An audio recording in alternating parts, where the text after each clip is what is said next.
বিবাহ বহির্ভূত যেই কোনো সম্পর্ক জিনা। বিবাহ বাদে হালাল স্ত্রী ছাড়া অন্য যে কোনো রকমের মেয়ের সাথে যে কোনো সম্পর্ক, অর্থাৎ তুমি একটা মেয়ের সাথে কথা বলো, এটাও জিনা। তুমি একটা মেয়েকে ভালোবাসো, এটাও জিনা। একটা মেয়ের কথা শুনো, এটাও জিনা। একটা মেয়ের সাথে হাঁটো, এটাও জিনা।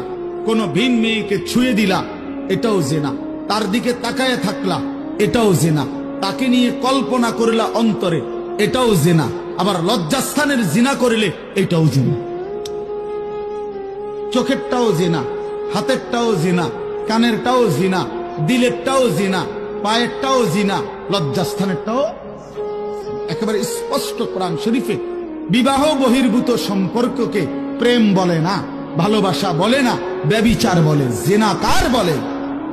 এজন্য কেউ যদি মনে করো 3 বছর কোনো মেয়ের সাথে সম্পর্ক, 5 বছর কোনো মেয়ের সাথে সম্পর্ক, তো এ মনে রাখতে হবে সম্পর্ক না, বরং 3 বছরের জিনাকারী, 5 বছরের ব্যভিচারী।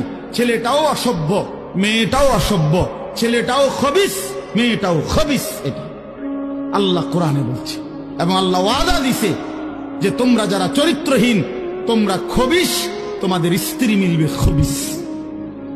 আল্লাহ ওয়াদা আছে কোরআন শরীফে, সূরা নূরে নাকি